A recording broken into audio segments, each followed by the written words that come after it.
Muy buenas tardes a todos, o buenas noches para algunos.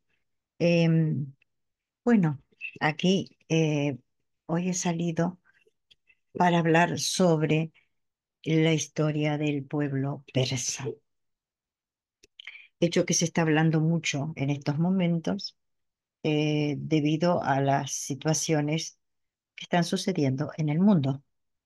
Bueno, quiero explicar porque mucha gente habla y habla porque tiene el conocimiento humano, pero no tiene el conocimiento de nuestro Padre Celestial, ¿no? Bien, espero que me entienda. Voy a tratar de hacerlo lo más corto posible. La historia del pueblo persa ya lo viene definiendo desde el principio la palabra de nuestro Padre Celestial, Yahweh. Nosotros antes de este mundo que estamos viviendo, este es hecho que casi la mayoría no lo entiende o no lo sabe o no quiere entender o no sé qué le pasa, porque estoy hablando con gente que tiene conocimiento y estudios universitarios, pero no tiene conocimiento de Dios, no tiene nada. Hubo otro mundo, todos recuerdan el mundo que se origina con la creación de Adán y Eva. Su pecado, que son echados del paraíso y son enviados a la tierra donde tienen que trabajar entre cardos y espinas para encontrar su sustento. Empiezan a nacerle los hijos porque ya ellos habían pecado y ya sabían lo que era bueno y lo que era malo, cosa que antes no lo sabían. Por eso llevaban una vida, una vida de santidad, una vida de perfección. Llegan a esta estancia. Recuerden que les nacen hijas, hijos, nace Caín, nace Abel, surge el primer muerto, el primer asesinato entre los hermanos por envidia, como existe hoy. Em, Surge todo lo malo, empieza todo lo malo, pero entre todo lo malo siempre hay algo bueno. Em, Está Enoc, que habla poco en la Biblia, pero dice que era un hombre valiente, un hombre justo, un hombre que andaba en los caminos de nuestro Padre Celestial. Después surge Noé. Noé viene a ser en la descendencia el sexto o el séptimo creo que es, en la descendencia después de Adán. Noé también era un hombre justo que andaba en los caminos de nuestro Padre Celestial. Y a él lo elige nuestro Padre para construir un arca en la tierra donde nunca había llovido, porque lo que salía era como una vapor de la tierra que regaba las plantas. Nunca había llovido. La humanidad se había degradado tanto, tanto, que los demonios poseían a los hombres. Y los hombres, porque los demonios lo que querían eran a las hijas de los hombres, que dicen que eran muy bonitas, y querían tener relaciones con ella. ¿Cómo lo hacían? A través de los hombres, porque ellos son espíritus, a través de los hombres endemoniados. Y que les nacían hijos monstruosos que crecían tremendamente. Algunos llegaban hasta la estatura de 15 metros, otros más. Imaginen la cantidad de hijos que fueron naciendo. Dice que era tanta la violencia. Hoy nos quejamos de la violencia que hay en la tierra. Dice que en aquel tiempo era tanta la violencia. ¿Cómo habrá sido que a nuestro Padre Celestial le pesó haber creado a la humanidad? Le pesó. Y alguien diría, ¿por qué no la destruyó? Pudo haberla hecho, pero él había prometido delante de las miríadas y miríadas de ángeles buenos y todos los que habitan, los seres celestiales que habitan el profundo universo, les prometió libre albedrío. Y eso solamente, ese pecado, sería subsanado para futuras generaciones que creyeran por sangre perfecta. ¿Cuál fue la sangre perfecta que se derramó en esta tierra? Perfecta, ¿eh? Perfecta, libre de todo. La sangre de nuestro Salvador.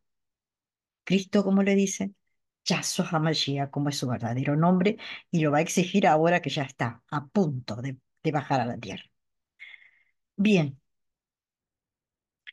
Noé le cree a nuestro Padre, sin ver, cree todo, y empieza, él le dice que predique a toda esta gente. Había que predicarle a los gigantes, ¿eh? Y hoy nos quejamos cuando tenemos que ir a predicar a la gente, o hablarle. Yo les hablo. Eh, Se lo reían, pero jamás pudieron tocarlo, porque hasta ese momento lo que hacían, y como eran tan grandes y necesitaban tanto alimento, agarraban a los hombres en la mano, así como un muñeco, y los levantaban, así los mataban. A los niños se los comían. Era algo tremendo, tremendo. Para que a Dios le haya pesado al haber criado la humanidad, imaginen cómo era, peor que ahora. Eh, Les predicaba que basta de pecado, porque Dios traería, el que había creado todo, traería un castigo muy grande sobre la humanidad. Pero ellos siguieron burlándose, no creyeron. Entonces, después de 100 años, cuando termina el arca, tal cual Dios le dijo con las medidas y la madera y todo lo que tenía que hacer, subieron el casal de animales de todos, como ya todos lo conocen, y subieron ellos, que fueron los tres hijos de Noé, su esposa, y las tres esposas de los hijos, y nadie más. Se salvaron 8 personas. Entonces, cuando alguien me dice ahora, pero si tiran la bomba atómica no queda nadie. Sí van a quedar gente, claro que va a quedar. Pero que no piense que van a pasar al nuevo milenio, porque hay una esperanza de una tierra nueva y de un milenio y de un nuevo gobierno que no será humano, donde la justicia habrá de morar y habrá humanos y habrá hijos, y no habrá enfermedad y no habrá dolor y no habrá muerte y no habrá nada. Pero no lo creen. Bueno, no lo quieren creer, pues problema de ellos. Em, Toda esta gente que no creyó murió. Con 8 personas, Dios volvió a formar este mundo que estamos viviendo, en el cual yo estoy viviendo y todo el mundo está viviendo. Es el mundo postdiluviano. El otro es prediluviano. Este es postdiluviano. Le va a pesar a nuestro Padre hoy, con 8 o 10 personas buenas y honradas que cumplan salvar al mundo de las bombas que van a tirar. No. Y esas personas serán levantadas de acá por los ángeles, no sé, llevadas para ser preservadas, porque hay que cubrir el milenio. Pero esta vez será mucho más grande, tengo que hacer varios videos, será mucho más grande porque habrá salvos dentro de los que estarán sin piernas, sin ojos, sin brazos tal vez, y que se arrastren pidiendo clemencia. Así, quizás, si del corazón son sinceros, pasen al nuevo milenio, donde serán totalmente restaurados. No necesitaremos más médicos, nada. Eh, bueno, mi tema de hoy es hablarles yo lo he titulado La historia del Imperio Persa y su connotación con el pueblo de Dios. Eh, ¿Por qué hablo de Noé? Porque de los tres hijos, Cam, Jafet y Sem, de Jafet, que le quede claro, Jafet, van a ser varios hijos, pero em, entre ellos el que va a dar origen al pueblo persa.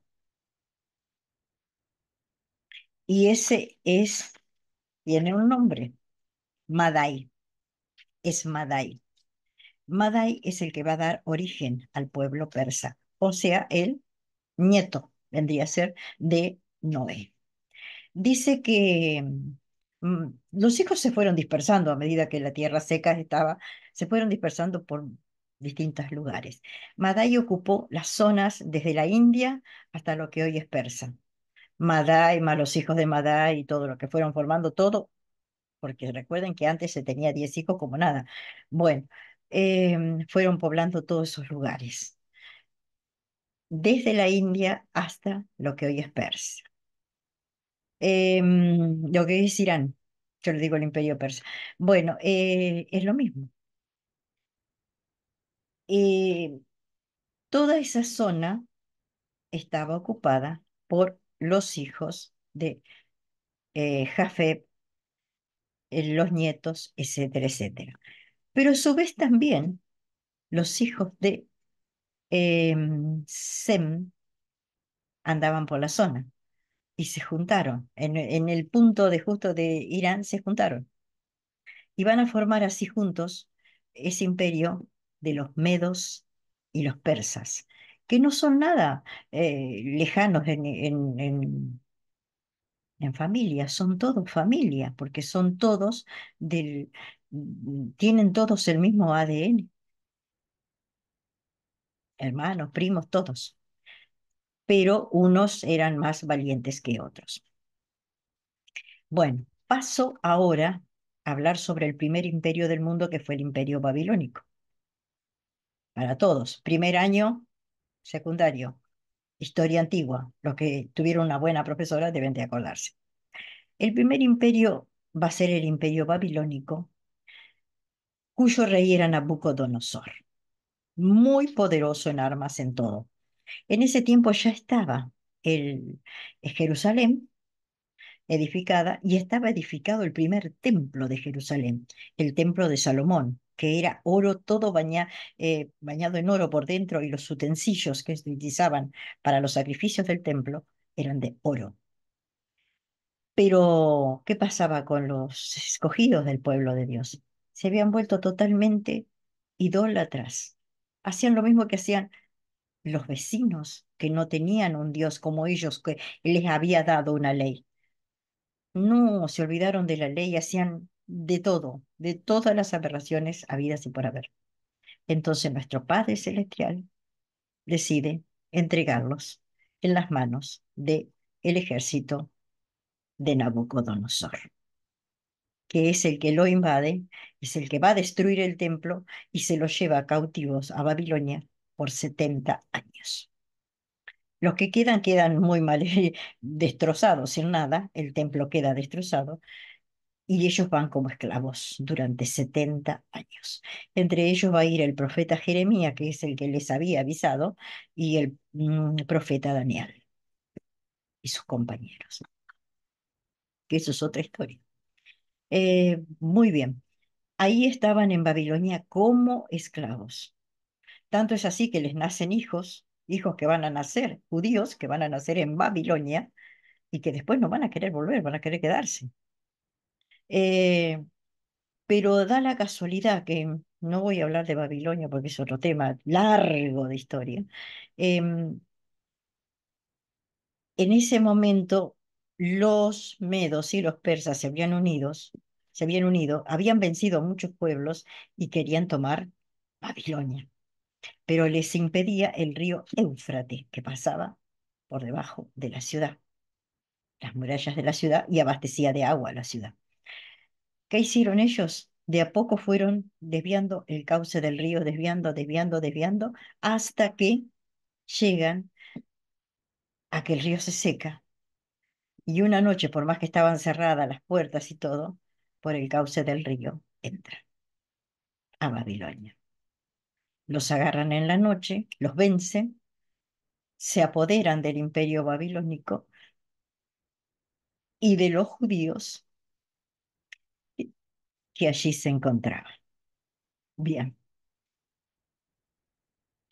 ¿quién va a ser el primero de los reyes persas que va a ocupar el trono? Va a ser Ciro el Grande, así le llamaban, Ciro el Grande.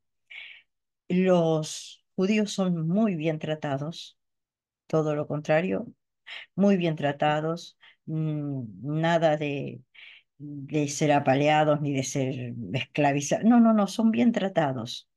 Y ya había pasado mucho tiempo y el profeta Jeremías vivía, ya era viejito. Entonces ya él estaba viendo que se cumplían los 70 años y tenía que decirle al rey si los dejaba ir, porque eran 70 años lo que Dios les había dicho que estarían de esclavos. Bueno, entonces, con el temor y oración se acerca a Ciro y le dice si puede hablarle. Y Ciro le dice que sí. Le explica la promesa, le explica que ellos a los 70 años tendrían que volver a levantar el templo y lo que había sido destruido en Jerusalén. Entonces Ciro le dice que sí, que cómo no, que vayan a construir y lo que habían destruido, porque Ciro temía al Dios de los judíos, le tenía un temor piadoso y no era judío.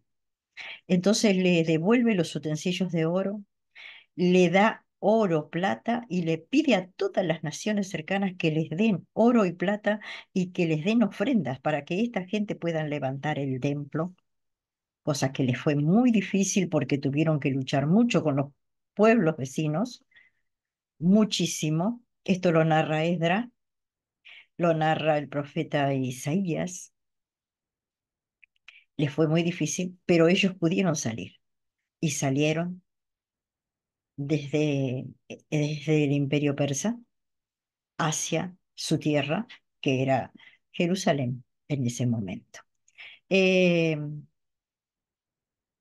no les puso ninguna objeción, sino que, fíjense hasta qué punto, por eso decimos Ciro el Grande.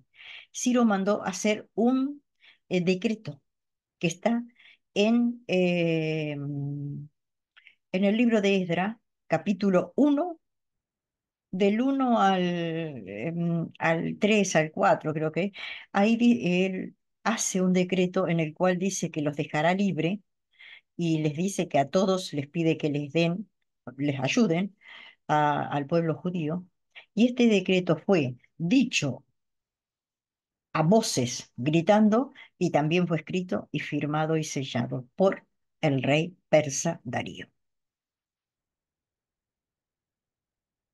No había odio ahí. Y ahí nace esa cosa que hay entre persas y judíos hasta el día de hoy. ¿Por qué? Porque allí también nacieron en Babilonia, babilónicos, y después nacieron también hijos de persas, de mujeres judías que se casaron con persas.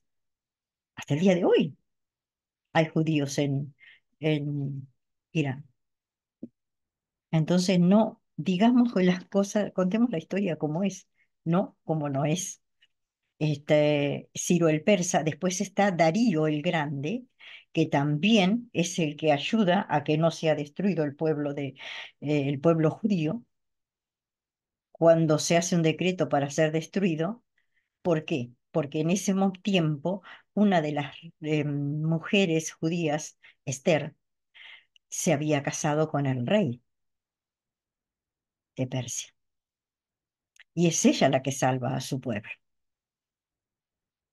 También vamos a hablar, el profeta Jeremías habla.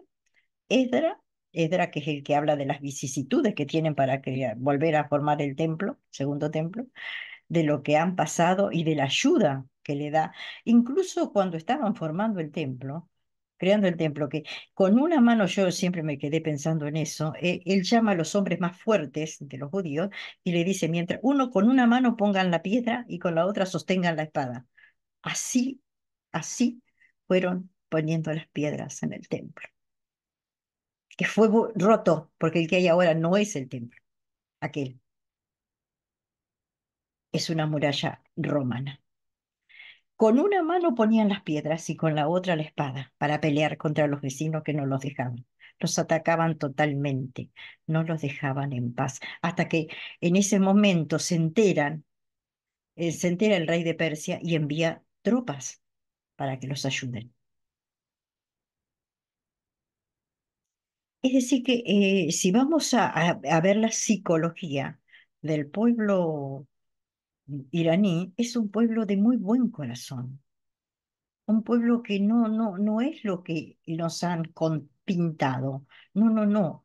En ese momento ayudó al pueblo de Dios. Si bien estaban movidos por el Espíritu Santo, porque Dios mueve los corazones, pero ¿Por qué los eligió a ellos? Y no eligió otros tantísimos pueblos que había. Los eligió a ellos porque ellos eran los que iban a cumplir. Conocía sus corazones, conocía cuál era el origen de ellos, Noé, acuérdense. ¿M? Entonces, ¿de qué estamos hablando?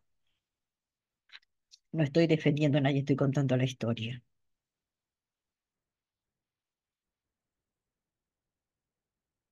Acá dice que Ciro el Grande es conocido a través de todos los libros de historia, y claro, todos lo conocen, primer año. Y su nacimiento fue profetizado por nuestro padre 100 años antes, y lo que iba a ser. Es increíble. Acá habla del decreto. Es increíble cómo nuestro padre las cosas las ve muy por anticipado y a veces nos avisa y somos nosotros los que no queremos entender. Persia dice que es la clave en la restauración del pueblo de Dios, tanto física como espiritual. Un rey pagano que cumplió el propósito de Dios. Esto nos enseña que la mano de nuestro Padre Yahweh no necesita pedir permiso para actuar y continúa a lo largo de la Biblia todas estas experiencias. Y se continúan a lo largo de la Biblia todas estas experiencias. También está el caso de la reina Esther, que ya les hablé, y también del profeta Daniel, que el profeta Daniel, más que profeta, fue un intérprete de lo invisible. ¿Qué quiere decir intérprete de lo invisible? Que era como que él en visiones veía lo que vendría en el futuro. No era vi- un vidente, no, porque eso es brujería, sino que Dios le mostraba, como en una película, esto es lo que viene, el profeta Daniel. Veía e interpretaba, fue un profeta, un intérprete de lo invisible, un hombre que vio el mañana, sí, vio el mañana, mientras vivía bajo el dominio persa. Pero no estaba dominado, él ocupaba un lugar muy importante en la corte persa, ¿eh? Muy importante. En sus visiones aparecen momentos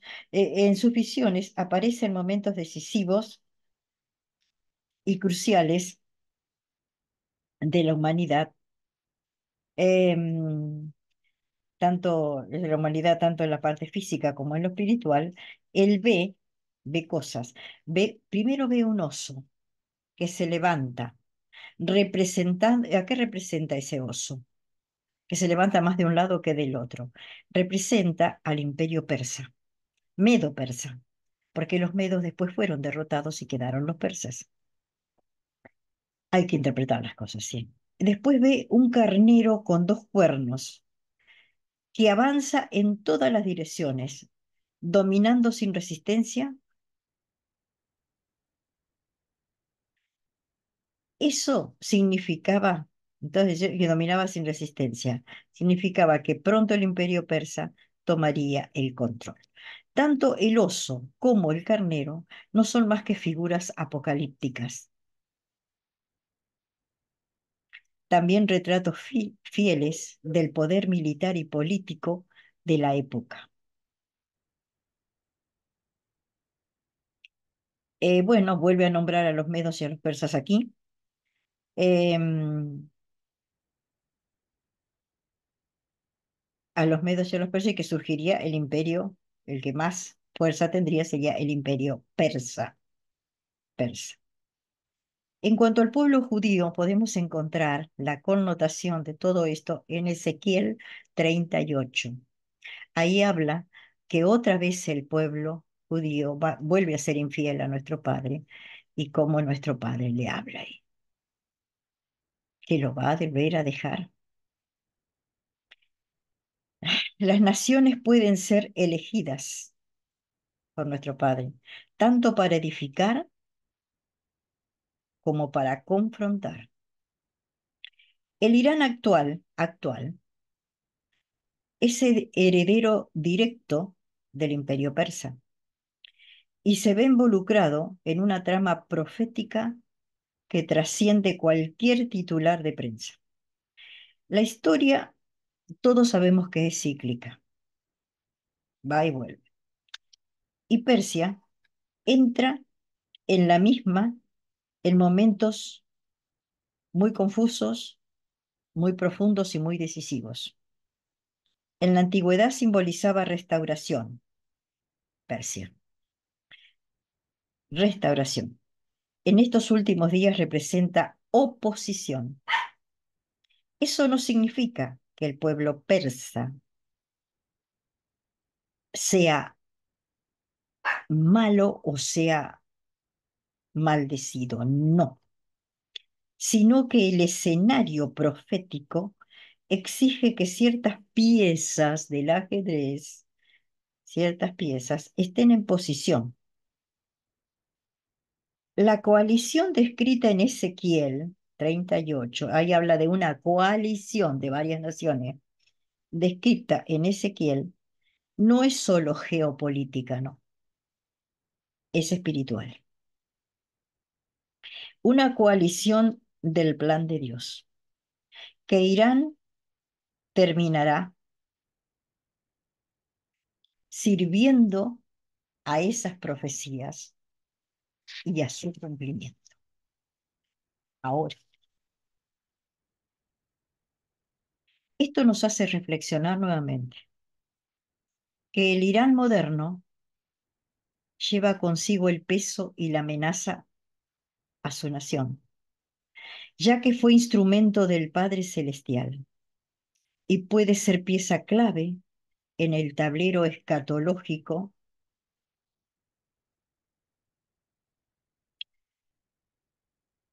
en la antigüedad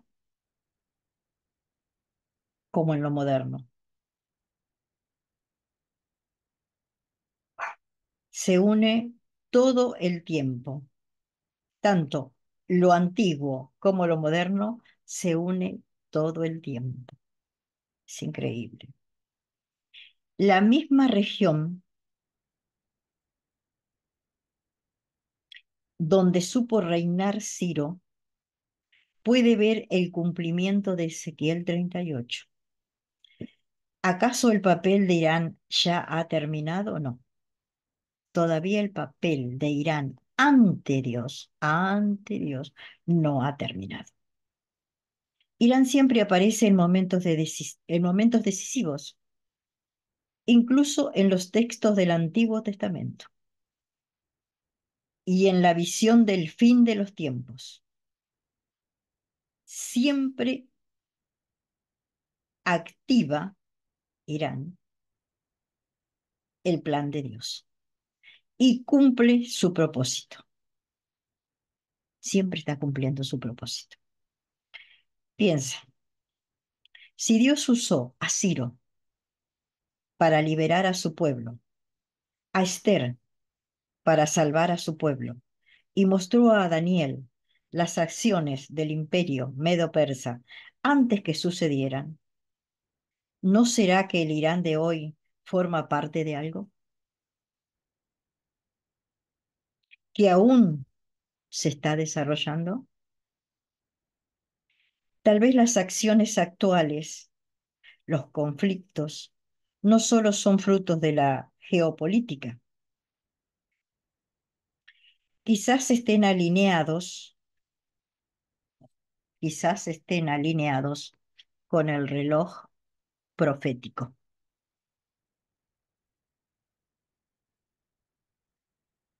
Por eso entender la Biblia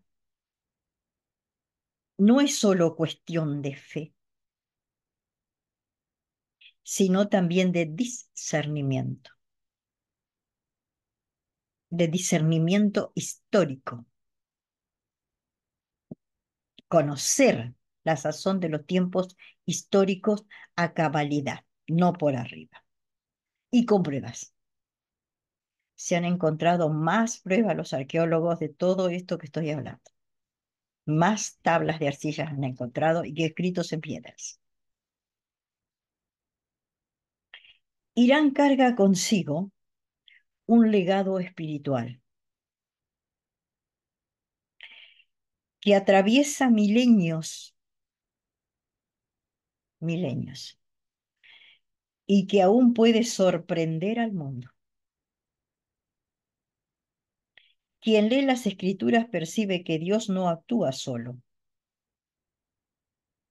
No actúa solo, perdón, con quienes le sirven formalmente.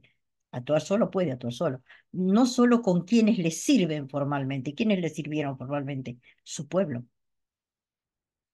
en tiempitos. Y en otros se volvían rebeldes y pecadores. No actúa solamente con quienes le sirven. Él mueve las piezas, cambia reinos, solo dice la palabra, cambia reinos, levanta reyes e incluso utiliza a quienes no reconocen su autoridad. Quienes no reconocen su autoridad, quienes pecan y saben que están pecando y desafían a esos, les manda la prueba. Y puede haber un caso de que eso se arrepientan.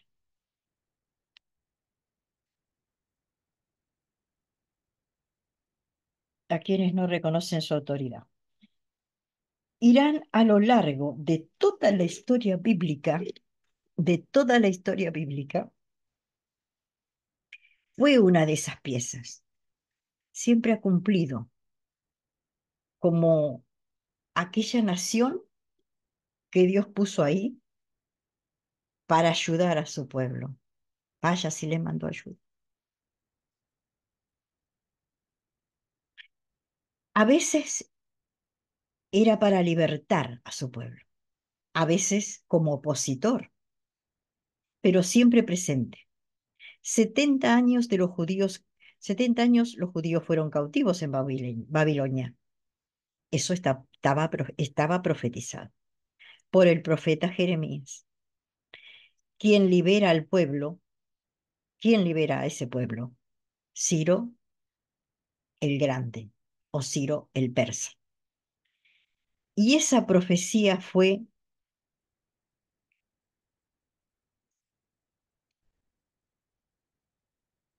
enviada antes que Ciro naciera. Ya lo repetí, más de 100 años antes que Ciro naciera. Hoy, cuando las personas escuchan noticias de Irán, quizás solo piensen en política, en guerra, en tensión, en amenazas, pero no es así para Dios. Cuando se mira a través del lente profético, se entiende que allí hay una historia milenaria de implicación donde está inmerso precisamente el pueblo de Dios.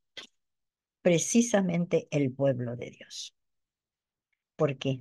Porque el pueblo de Dios corrió en los territorios de Irán. Estuvo prisionero en esos lugares, conoce a esos lugares. Hay judíos allí, hijos de persas, y no eligió a otras tantísimas naciones árabes que hay ahí. No, eligió a Persia. Después en otro video hablaré sobre las naciones que derivan del otro hijo de Abraham, que es Ismael, el hijo que tuvo con la esclava egipcia. Esos son fuertes también. Pero los persas son muy capacitados intelectualmente. Y ahora voy a hablar de algo. Siempre se habla, por ejemplo, los judíos son de tez morocha, pero los persas se caracterizan porque son de tez blanca y ojos claros. No como los europeos, así rubios, horribles, así no. No, no, no. Tez blanca, ojos claros, pelo oscuro. Yo tengo incluso acá a uno de los actores que es iraní, que es el hombre más bonito del mundo.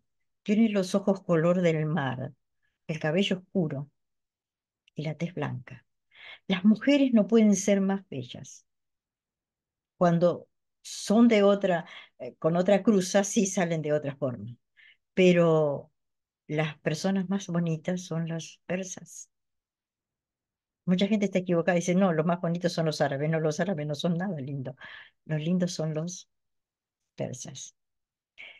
Nada más que ellos no adoran al Dios de los judíos. Ellos tienen su Dios. Bueno, eh, ellos obedecieron las leyes que Dios les envió para cuidar al pueblo, para dejarlo seguir adelante, para que construyera su templo, etcétera, etcétera, etcétera. Pero no recibieron la promesa que recibió el pueblo escogido, de hacer las cosas tal cual Dios las mandaba y poder obtener la salvación. Por un tiempo obedecían, pero al tiempo volvían a pecar. Y ahora está en lo mismo, porque hay en Israel una pequeña parte que, no, la mayoría, del 100%, el 98% no cree en Cristo, en nuestro Salvador nada menos. Y un 2% cree, que no sé si estarán ahí. Aparte, lo de la tierra prometida ya no es. Esa tierra se la dio a Abraham y le prometió que su descendencia sería como la arena del mar, su descendencia. Esa tierra sí le iban a ocupar, ellos la ocuparon y estuvieron ahí. Después, cuando salieron de Egipto, la ocuparon de vuelta, pero no es una tierra grande, es un lugar para que ellos estén. Hoy ya no, hoy ya no, porque en tantísimo tiempo debieron haber hecho una nación con frontera que no tienen, con todas las leyes que no tienen y la constitución que no tienen. Es decir, yo no lo voy a hacer al video, pero lo estuve escuchando hoy. Eh, los, los pueblos que son vecinos, dice que eran filisteos. Una parte son filisteos, la otra parte estuvieron siempre ahí, que son los palestinos. Siempre estuvieron ahí. Incluso los palestinos se unieron a los judíos y los palestinos tienen sangre judía. Nada más que a raíz de los malos tratos y eso, ellos decidieron adorar a hacerse musulmanes. ¿Se dan cuenta la importancia de tener de nuestras actitudes y de nuestra forma? Si yo adoro un Dios puro, grande, poderoso, tengo que demostrarlo con mi forma de ser. No tengo que ser piedra de tropiezo para los otros, porque la sangre de esos que mueren después va a estar sobre mis manos, y yo no quiero. Este caso que está sucediendo hoy es profético. Que nadie se alarme, puede pasar de todo. Va a pasar lo que tiene que pasar y que Dios, nuestro Padre Celestial Yahweh, dice que va a tener que pasar. Están diciendo que esta noche podrían tirar una bomba nuclear mañana, una o varias, o muchas, o Dios sabrá. Él sabrá en qué momento todo esto se va a parar porque está al mando de todo esto. No se asusten, gente. No detesten a nadie. Aquí nadie, todos están cumpliendo la profecía. Algunos para bien. Sé que mucha gente se va a salvar, pero los que negaron sabiendo no. Eso sí que no. Los que se ensañaron con los débiles, no. Ni allá, ni acá, ni en mi patria. Les digo, los abuelos son sagrados, ¿eh? Los niños también. Ojo, nuestro Padre está siendo juez veloz en todo. Cada palabra mala que diga o cada maldición en contra de otro, se les volverá. Porque así, ya es el tiempo del fin. Ya ahora no hay tiempo para estar esperando. Entonces, si algo no nos duele, no lo miremos, no fijemos, listo. Yo la televisión la tengo ahí y baja, no me interesa. Bueno, hasta el próximo, que va a ser más lindo, ¿eh? Hablaré sobre el rey David.